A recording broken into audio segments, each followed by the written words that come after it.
कहानी की शुरुआत में हम एवेलोनिया नाम के एक राज्य को देखते हैं जो विशालकाय पहाड़ों और ऊंची चोटियों के बीच बसा होता है। वहाँ के लोग काफी मेहनती और न्यायप्रिय होते हैं जो अपने काम को पूरी जिम्मेदारी के साथ करते थे और राज्य में शांति बनाए रखने में मदद करते हैं। एवेलोनिया के लोगों का मानना होता है कि अगर उन्होंने किसी तरह एवेलोनिया के चारों तरफ मौजूद विशालकाय पहाड़ों को पार कर लिया तो उनको कोई ऐसी चीज मिल सकती है जिससे उनकी जिंदगी बदल जाएगी और उनकी सारी प्रॉब्लम सॉल्व हो जाएगी। इसीलिए समय समय पर कई लोगों ने विशालकाय पहाड़ों को पार करके उस पार जाने की कोशिश की, लेकिन सभी असफल रहे और उन बर्फीली चोटियों पर मारे गए, जिससे सबको लगने लगा कि पहाड़ों के उस पार जाना लगभग इम्पॉसिबल है। लेकिन जब कुछ दिनों के बाद एक क्लेड नाम के एक्सप्लोरर ने अपनी जान पर खेलकर एक इम्पॉसिबल से लगने वाले खोज किए, तो सबको लगने लगा कि क्लेड जरूर एवेलोनिया के चारों तरफ मौजूद विशालकाय पहाड़ियों को पार करेगा और पहाड़ के उस तरफ मौजूद राज खोलेगा। क्लेड अब देखते ही देखते पूरी एवेलोनिया के लिए हीरो बन गया और उसने अपने बेटे सर्चर के साथ मिलकर उन विशालकाय पहाड़ों को पार करने के अपने मिशन को जारी रखा।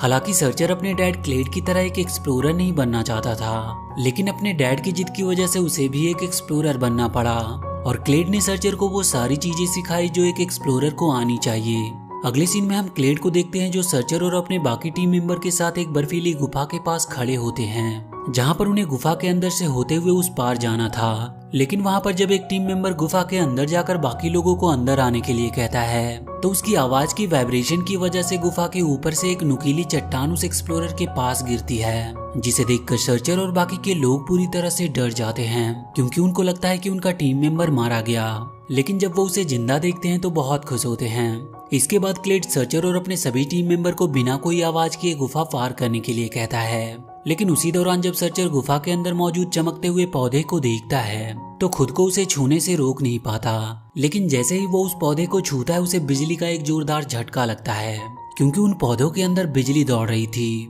बिजली का झटका लगने की वजह से सर्चर चीखने लगता है और जैसे ही वो चीखता है सर्चर की तेज आवाज की वजह से गुफा गिरने लगती है। लेकिन इससे पहले कि सर्चर भी गुफा के साथ नीचे गिरता, क्लेड अपनी जान पर खेलकर किसी तरह बहुत मुश्किल से उसे बचा लेता है और उसके बाद वो सभी लोग एक बार फिर से अपने सफर पर आगे बढ़ने लगते हैं। और अब वो लोग उन विशालकाय पहाड़ियों को पार करने से बस कुछ ही दूर पर थे। लेकिन यहाँ पर सर्चर अपने डैड के साथ आगे बढ़ने से मना करता है और उन्हें वो इलेक्ट्रिक वाला पौधा दिखाते हुए कहता है कि अगर हम इस पौधे को अपने राज्य में ले गए तो हो सकता है कि इसके इस्तेमाल से हमारी सारी प्रॉब्लम सॉल्व हो जाए। उसकी बात सुनकर क्लेड उसे समझाता है कि हम कोई माली नहीं हैं जो इस पौधे को लेकर वापस चले जाएंगे और इस पौधे की खेती करेंगे। हम एक्सप्लोरर हैं और एवेलोनिया का भविष्य पहाड़ियों के उस पार है, न कि इस बेकार से पौधे में। अपने डैड की बात सुनकर सर्चर उनसे कहता है कि आप आगे बढ़ने से पहले अपने टीम मेंबर से पूछ लीजिए कि वो क्या चाहते हैं। और जब क्लेड अपने टीम मेंबर से पूछता है तो उसे पता चलता है कि वो लोग भी उस पौधे को लेकर वापस एवेलोनिया जाना चाहते हैं। ये सुनकर क्लेड बहुत दुखी होता है और सर्चर को वापस जाने का मैप देकर अकेले ही पहाड़ी को पार करके उस पार जाने के लिए निकल पड़ता है।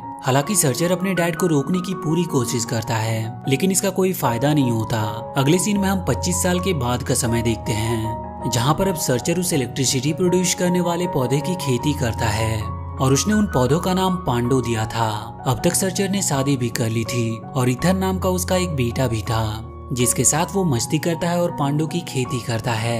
एक दिन जब सर्चर अपनी फैमिली के साथ खेत में काम कर रहा होता है कि तभी वहाँ पर इथन के दोस्त आते हैं जो उसे बताते हैं कि उसने खुद के लिए और इथन के लिए एक सरप्राइज कार्ड खरीदा है। और जब इथन उस कार्ड को खोलता है तो उसमें एक फार्मर का साइन था, जिसे देखकर वो बहुत दुखी होता है क्योंकि वो हमेशा से अपने ग्रैंडफादर की तरह एक एक्सप्लोरर बनना चाहता था, न कि एक फार्मर। अब इथन अपने दोस्तों के साथ वहाँ पर मस्ती कर ही रहा होता है कि तभी वहाँ पर उसके डैड सर्चर आ जाते हैं जो इथन के दोस्तों से बात करने लगते हैं। लेकिन ये बात इथन को बिल्कुल भी पसंद नहीं आती और वो अपने डैड को लेकर वहाँ से निकल जाता है। अगले सीन में हम इथन और सर्चर को शहर में पांडो के फलों का सप्लाई करते हुए देखते हैं क्योंकि पूरे शहर को इलेक्ट्रिसिटी पांडो के फलों की वजह से ही मिलती थी। और शहर में सर्चर और उसके डैड क्लेड का एक स्टैचू भी लगा होता है क्योंकि अगर सर्चर ने अपने साथ उन पांडो के पेड़ों को नहीं लाया होता तो वहाँ के लोगों को कभी भी इलेक्ट्रिसिटी के बारे में पता नहीं चलता और न ही कभी एवेलोनिया इतनी तरक्की कर पाता। सर्चर को डर होता है कि कहीं इथन भी उसकी डैड की तरह एक एक्सप्लोरर ना बन जाए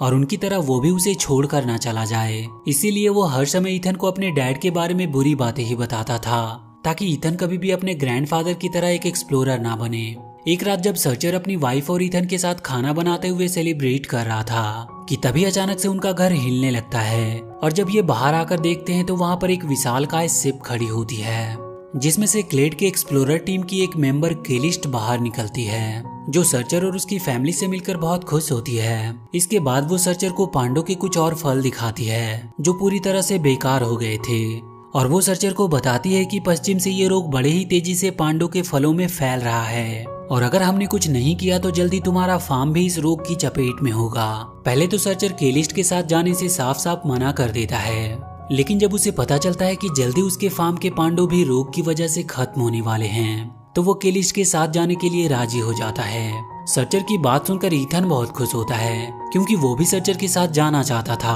और अपने एक्सप्लोरर बनने के सपनों को पूरा करना चाहता था, लेकिन सर्चर ईथन को अपने साथ ले जाने से साफ साफ मना कर देता है क्योंकि इस काम में काफी ज्यादा खतरा था। इस बात पर गुस्सा होकर ईथन वहाँ से अपने कमरे में चला जाता है। अब सर्चर अपना ट्रेकिंग का सामान लेकर केलिस्ट के साथ वहाँ से निकल जाता है और जल्द ही वो लोग उस जगह पर पहुंच जाते हैं जहाँ पर इन्हें सबसे पहले पांडव के पौधों में फैलने वाला रोग मिला था। केलिस्ट सबको बताती है कि कुछ दिनों पहले इस रोग के बारे में उन्हें पता चला था और उनका मानना था कि ये रोग जमीन के अंदर मौजूद कोई जीव है जो पांडव के पौधों से इलेक्ट्रिसिटी एब्जॉर्ब कर रहा है। इसीलिए कैप्टन पूलक ने अपने कुछ साथियों के साथ यहाँ पर खुदाई करना स्टार्ट किया, लेकिन अचानक से ये जगह धंस गई और कैप्टन पूलक अपने साथियों के साथ ही हमेशा के लिए कहीं गायब हो गए। सर्चर केलिस्ट की बात सुनकर पूरी तरह से हैरान होता है और इसके बाद वो लोग अपनी विशालकाय शिप की मदद से उस गड्ढे के अंदर जाना स्टार्ट कर देते हैं जो कैप्टन पूलक के खुदाई करने के दौरान अचानक से बन गया था। अंदर जाने पर ये देखते हैं कि पांडव की जड़ें नीचे तक गई होती है और उनमें से लगातार इलेक्ट्रिसिटी ऊपर जा रही होती है। सर्चर ये सब देखकर पूरी तरह से हैरान होता है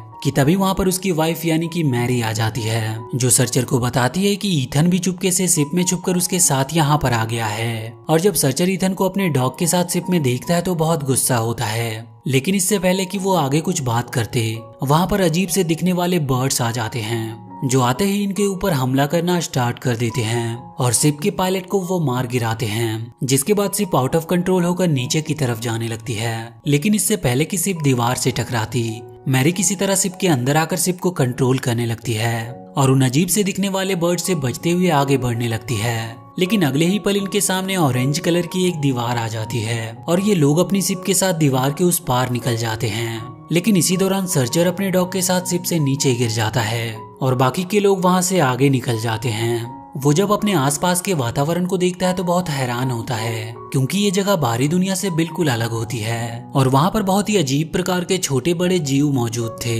वहीं दूसरी तरफ मैरी भी किसी तरह शिप को रोकने में कामयाब हो जाती है, लेकिन इस समय तक वो लोग सर्चर से काफी दूर आ गए थे। और जब ईथन केलिस्ट और बाकी लोगों से अपने डैड को ढूंढने को कहता है तो वो ऐसा करने से साफ साफ मना कर देते हैं क्योंकि वो सबसे पहले तो शिप को रिपेयर करना चाहते थे। ईथन ये सब सुनकर बहुत दुखी होता है क्योंकि वो किसी भी तरह अपने डैड को ढूंढना चाहता था। अगले सीन में हम सर्चर और उसके डॉग को देखते हैं जिनके पास एक अजीब सा क्रिएचर आता है जो सर्चर को मारकर उसका स्कार्फ लेकर वहाँ से भागने लगता है। और जब सर्चर अपना स्कार्फ लेने के लिए उसके पीछे जाता है तो वो अजीब से दिखने वाले मॉन्स्टर क्रिएचर से उसके ऊपर हमला करवा देता है। लेकिन इससे पहले कि वो सर्चर को कोई नुकसान पहुंचाते वहाँ पर एक बड़ा सा आदमी आ जाता है जो अपनी बंदूक से आग निकालकर उन मॉन्स्टर जीवों को वहाँ से भगा देता है और इस प्रकार सर्चर की जान बच जाती है। लेकिन जब सर्चर उस आदमी के चेहरे को देखता है तो पूरी तरह से हैरान होता है क्योंकि वो आदमी कोई और नहीं बल्कि सर्चर के डैड क्लेड होते हैं जो 25 साल पहले सर्चर को छोड़कर अकेले ही पहाड़ों को पार करने के लिए निकल पड़े थे। सर्चर अपने डैड से वापस मिलकर बहुत खुश होता है। वहीं दूसरी तरफ ईथन अपने डैड को ढूंढने के लिए एक छोटी शिप लेकर वहां से निकल गया था और वो मिस्टीरियस जंगलों से होता हुआ लगातार आगे बढ़ रहा था। लेकिन उसी दौरान जब वो एक जगह रुककर थोड़ा आराम करने की कोशिश करता है तो अचानक से वो जगह हिलने लगती है क्योंकि ईथन एक उड़ने वाले अजीब से जीव के ऊपर था, जिसकी वजह से ईथन नीचे खाई में गिर जाता है और उसकी शिप को वो अजीब सा दिखने वाला क्रिएचर अपने साथ ले जाता है। आगे बढ़ने पर ईथन को एक गुफा में वही शरारती क्रिएचर मिलता है जिसने ईथन के डैड का स्कार्फ चुराया था। और जब ईथन अपने डैड के स्कार्फ को देखता है तो वो उसे पहचान जाता है और वो उस क्रिएचर से उस जगह पर ले जाने को बोलता है जहाँ पर उसे वो स्कार्फ मिला था। वहीं दूसरी तरफ क्लेड सर्चर को अपनी जर्नी के बारे में बता रहा होता है कि किस प्रकार वो जमीन धंसने की वजह से इस जगह पर आ गया और आग की नदी के साथ ही उसने बहुत से खतरनाक जीवों का सामना करके खुद को बचाया। लेकिन जब उन्हें पता चला कि उनके 25 साल तक वापस न आने की वजह से उनकी वाइफ ने किसी और के साथ शादी कर ली तो वो और भी गुस्से में आ जाते हैं। अगले सीन में हम ईथन को देखते हैं जो उस जगह पर काफी एंजॉय कर रहा होता है। अब रास्ते में जब क्लेड को ईथन का कार्ड मिलता है तो उन्हें शक होने लगता है कि जरूर यहाँ पर कोई है। लेकिन जब सर्चर क्लेड को अपने बेटे ईथन के बारे में बताता है तो वो बहुत खुश होते हैं, क्योंकि इसका मतलब था कि वो एक ग्रैंडफादर बन गया था। और उसके बाद वो सर्चर के साथ एक चमकीले क्रिएचर पर बैठकर ईथन को ढूंढने के लिए निकल पड़ते हैं। अगले सीन में हम ईथन को देखते हैं जो पांडो के फलों को अपने बैग में रख रहा होता है। लेकिन उस दौरान जब वो ब्लू क्रिएचर उस पांडो के फलों को छूता है तो उसे बिजली का एक जोरदार झटका लगता है, जिससे वो वहीं पर घायल हो जाता है। लेकिन ईथन जल्दी से पांडो के फल को उससे दूर करता है और उससे पट्टी बांधता है, और इस प्रकार ईथन और वो क्रिएचर एक अच्छे दोस्त बन जाते हैं। ईथन उस क्रिएचर का नाम जेरी रखता है। लेकिन अगले ही पल वहाँ पर बहुत बड़े बड़े क्रिएचर आ जाते हैं जो ईथन को मारने के लिए उसकी तरफ बढ़ने लगते हैं। लेकिन इससे पहले कि वो ईथन को कोई नुकसान पहुंचाते, वहाँ पर क्लेड आ जाता है जो अपनी गन से आग निकालकर उन जीवों को वहाँ से भगाने की कोशिश करने लगता है। लेकिन उन जायंट क्रिएचर के नंबर बहुत ज्यादा थे, जिसकी वजह से वो ईथन और सर्चर के साथ उड़ने वाले जीवों के ऊपर बैठकर वहाँ से भागने लगता है। जिसके बाद जायंट क्रिएचर भी उड़ने वाले जीवों की मदद से उनका पीछा करते हैं। क्लेड किसी तरह बहुत मुश्किल से ईथन और सर्चर को लेकर जायंट क्रिएचर से बचते हुए आगे बढ़ रहे थे, और अगले ही पल वहाँ पर मैरी भी अपने शिप से आ जाती है। जिसके बाद ये लोग मैरी के साथ शिप में बैठकर वहाँ से निकल जाते हैं। लेकिन इसका कोई भी फायदा नहीं होता, क्योंकि आगे से भी बहुत सारे जायंट क्रिएचर इनकी तरफ आ रहे थे, जिसकी वजह से वो लोग चारों तरफ से जायंट क्रिएचर से घिर जाते हैं। अब इससे पहले कि वो जायंट क्रिएचर इन्हें मारते, ईथन पांडो के फलों को उनके ऊपर फेंक देता है, जिससे उनको बिजली का एक जोरदार झटका लगता है और वो पीछे हट जाते हैं। जिसके बाद ये लोग बड़े ही आसानी से अपने शिप पर आ जाते हैं। शिप पर वापस आने के बाद केलिस्ट सभी को बताती है कि हमें जल्द से जल्द उस जगह पर पहुंचना होगा जहां से पांडो की जड़ें आ रही है, क्योंकि अब धीरे धीरे पांडो की जड़ें मर रही है। उसकी बात सुनकर मैरी शिप को स्टार्ट करके उस तरफ ले जाने लगती है जहाँ पर पांडो की जड़ें की एनर्जी एब्जॉर्ब हो रही थी। शिप में सभी क्लेड से मिलकर बहुत खुश होते हैं। अब क्लेड जब ईथन से मिलता है तो उसे अपनी आग निकालने वाली गन चलाना सिखाता है, क्योंकि वो चाहता था कि ईथन भी उसी की तरह एक एक्सप्लोरर बने, और ईथन भी इसे खूब एंजॉय कर रहा होता है। लेकिन सर्चर को ये बात बिल्कुल पसंद नहीं थी, क्योंकि वो नहीं चाहता था कि ईथन एक एक्सप्लोरर बने, जिस बात को लेकर सर्चर और क्लेड के बीच में आर्गुमेंट्स होना शुरू हो जाता है। लेकिन ईथन किसी तरह उन दोनों को शांत कराता है और उनसे कार्ड खेलने के लिए कहता है। लेकिन कार्ड खेलने के दौरान भी सर्चर और क्लेड इस बात पर बहस करने लगते हैं कि एक किसान बढ़िया है या फिर एक एक्सप्लोरर। ईथन ये बात सुनकर गुस्से में वहाँ से चला जाता है, और अब ये लोग एक एसिड की नदी के पास पहुंच जाते हैं, जिसके उस पार जाना लगभग इम्पॉसिबल था, क्योंकि अगर गलती से एसिड इनके शिप के ऊपर आ गया तो इनकी पूरी शिप डिस्ट्रॉय हो जाएगी और सभी लोग मारे जाएंगे। लेकिन वहाँ पर जेरी एसिड में पाए जाने वाले जानवरों से बात करके उस शिप को उस पार ले जाने के लिए राजी करवा लेता है, जिसके बाद वो अजीब से दिखने वाले जानवर उनकी शिप को उड़ाकर नदी के पार ले आते हैं। लेकिन अगले ही पल वहाँ पर फिर से एक बार वो जायंट क्रिएचर आ जाते हैं जो उनके ऊपर हमला करने लगते हैं, जिसके बाद क्लेड अपनी आग उगलने वाली गन की मदद से उन जायंट क्रिएचर को मारने की कोशिश करता है। लेकिन उसका कोई भी फायदा नहीं होता, क्योंकि वो जायंट क्रिएचर नंबर में काफी ज्यादा थे। लेकिन अब वहाँ पर सर्चर भी ढेर सारे पांडो के फल को लेकर वहाँ पर आता है, जिसके बाद सभी उन फलों से जायंट क्रिएचर के ऊपर हमला करने लगते हैं, जिससे उनको बिजली का जोरदार झटका लगता है और वो वहाँ से भागने लगते हैं। यहाँ पर क्लेड सर्चर को पांडो के फलों को थ्रो करना सिखाता है, जिससे क्लेड और सर्चर के बीच की दूरियां थोड़ी खत्म हो जाती है, और जायंट क्रिएचर के वहाँ से जाने के बाद वो लोग साथ में कोल्ड ड्रिंक पीते हैं। और क्लेड सर्चर को बताता है कि किस प्रकार उन्होंने अपनी लाइफ के 25 साल अपनी फैमिली से दूर रहकर बिताए, और उसने अपनी लाइफ में ऊंचे पहाड़ों को पार करने के अलावा किसी भी चीज को इम्पोर्टेंस नहीं दी, यहाँ तक कि अपनी फैमिली को भी नहीं, जिस बात का दुख उसे हमेशा रहेगा। अपने डैड की बातें सुनकर सर्चर थोड़ा इमोशनल हो जाता है। अगले सीन में हम मैरी को देखते हैं जो शिप को उड़ा रही होती है, और अब वो लोग एक ऐसी जगह पर होते हैं जिसका उन्होंने कभी कल्पना भी नहीं किया होगा। ये जगह काफी ज्यादा मिस्टीरियस होती है। यहाँ पर मैरी ईथन को कुछ समय के लिए शिप को उड़ाने के लिए देती है, जिससे ईथन बहुत खुश होता है। लेकिन अगले ही पल वो शिप को एक चलती हुई बड़ी सी दीवार से टकराने वाला होता है कि तभी मैरी शिप को कंट्रोल करके टक्कर होने से रोक लेती है। अब यहाँ पर बहुत सारे उड़ने वाले क्रिएचर तेजी से इनकी शिप की तरफ आना स्टार्ट कर देते हैं, जिससे इनको लगता है कि वो उनके ऊपर हमला करने के लिए आ रहे हैं। इसीलिए वो अपनी शिप को और भी तेजी से आगे उड़ाने लगते हैं। लेकिन वो उड़ने वाले क्रिएचर इनके ऊपर हमला नहीं करते, बल्कि वहाँ से आगे निकल जाते हैं और एक बड़े से पेड़ के चारों तरफ फैली पांडा के जड़ों पर हमला करने लगते हैं। क्लेड और सभी लोग ये देखकर पूरी तरह से हैरान हो जाते हैं, क्योंकि वो जायंट क्रिएचर पांडों के जड़ों को खाने की कोशिश कर रहे थे, जिससे वो समझ जाते हैं कि ये जरूर पांडा की जड़ों का हार्ट है और इन क्रिएचर के उन्हें खाने की वजह से ही ऊपर पांडों के पौधे मर रहे हैं। अब सभी लोग पांडों की फलों की मदद से उन जाइंट क्रिएचर को मारकर पांडों के हार्ट को बचाने का डिसाइड करते हैं, जिसके बाद ये पांडों के फलों को अपने गन्स और शिप में लोड करना स्टार्ट कर देते हैं। अब ईथन जब पांडों के फलों को गन्स में लोड करने के लिए जा रहा होता है तो जेरी उसे ऐसा करने से मना करता है और वो उसे कुछ बताने की कोशिश कर रहा था, लेकिन ईथन को जेरी की कुछ भी बात समझ नहीं आई। कुछ देर के बाद सर्चर ईथन के पास आता है और उसे पांडों के जड़ों को खा रहे क्रिएचर को मारने को कहता है, लेकिन ईथन ऐसा करने से साफ साफ मना कर देता है क्योंकि वो किसी भी जानवर का जान नहीं लेना चाहता था। ईथन की बात सुनकर सर्चर उसे समझाता है कि हम एक किसान हैं और तुम इसे जानवरों को मारना ना समझकर खेत को बर्बाद कर रहे कीटों को मारना समझो, और कीटों को मारने में कोई बुराई नहीं। अपने डैड की बात सुनकर वो उन्हें बताता है कि मैं आपकी तरह एक किसान नहीं बल्कि एक एक्सप्लोरर बनना चाहता हूँ। तभी वहाँ पर क्लेड भी आ जाता है और सर्चर को लगता है कि क्लेड ने ही ईथन को अपनी तरह एक एक्सप्लोरर बनाने के लिए उसका ब्रेन वॉश किया है, जिस बात पर क्लेड और सर्चर के बीच में बहस होना शुरू हो जाता है। लेकिन ईथन को ये बात बिल्कुल भी पसंद नहीं आती और वो उड़ते हुए क्रिएचर पर कूदकर वहां से जाने लगता है। ईथन को जाता देखकर सर्चर अपनी छोटी शिप लेकर उसे रोकने की बहुत कोशिश करता है, लेकिन उसी दौरान वो दोनों जमीन के अंदर से बाहर पहाड़ी की दूसरी तरफ आ जाते हैं जहाँ पर चारों तरफ सिर्फ पानी ही पानी होता है। वहाँ पर वो देखते हैं कि पहाड़ी के बीच में एक बड़ी सी आंख होती है, मतलब वो जिसे अब तक पहाड़ी समझते आ रहे थे वो कोई पहाड़ी नहीं बल्कि एक विशालकाय जानवर होता है। और अब ये लोग उसी विशालकाय जानवर के अंदर थे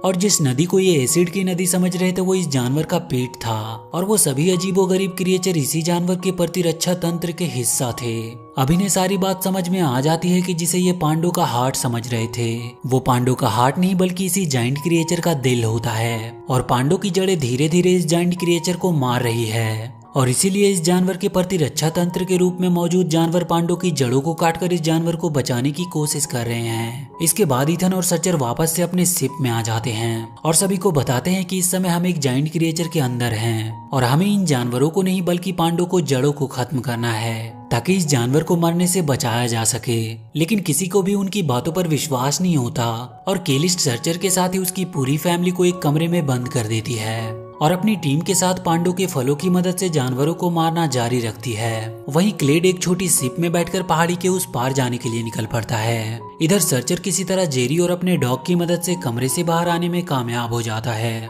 जिसके बाद वो और ईथन एक उड़ने वाले क्रिएचर पर बैठकर पांडा के जड़ों को नष्ट करने के लिए निकल पड़ते हैं और मैरी शिप को अपने कंट्रोल में लेने की कोशिश करती है। ईथन और सर्चर को उड़कर जाते हुए देखकर केलिस्ट उन्हें रोकने की पूरी कोशिश करती है, लेकिन वो ऐसा कर नहीं पाती क्योंकि अब उस शिप को मैरी कंट्रोल कर रही थी। वहीं क्लेड को भी अब ये समझ में आ जाता है कि पहाड़ी के उस पार जाने से ज्यादा इम्पोर्टेंट उसकी फैमिली है, इसीलिए वो वापस से ईथन और सर्चर की मदद करने के लिए निकल पड़ता है। अब सर्चर और ईथन उस बड़े से हाट पर पहुंच जाते हैं और सर्चर पांडों के जड़ों को उखाड़ने की कोशिश करने लगता है, लेकिन ऐसा करने में उसे काफी मुश्किल हो रही थी क्योंकि पांडों के जड़ों के अंदर इलेक्ट्रिसिटी होती है। तभी ईथन सभी जानवरों को अपने पीछे लाने की कोशिश करता है और सर्चर लगातार पांडों की जड़ों को खोदने की कोशिश कर रहा था, और तब तक वहाँ पर क्लेड भी आ गया था, जिसके बाद वो दोनों मिलकर किसी तरह बहुत मुश्किल से पांडों की जड़ों को खोदने में कामयाब हो जाते हैं। और ईथन के पीछे आ रहे वो सभी क्रिएचर मिलकर पांडों के जड़ों को अंदर से खाना स्टार्ट कर देते हैं, जिससे देखते ही देखते हार्ट पर मौजूद पांडों की सभी जड़ें डिस्ट्रॉय हो जाती है। जिसके बाद वहाँ पर सेल को रिपेयर करने वाले क्रिएचर आ जाते हैं जो वहाँ पर आकर हार्ट के डेड सेल को रिपेयर कर देते हैं और उस क्रिएचर का हार्ट एक बार फिर से धड़कने लगता है,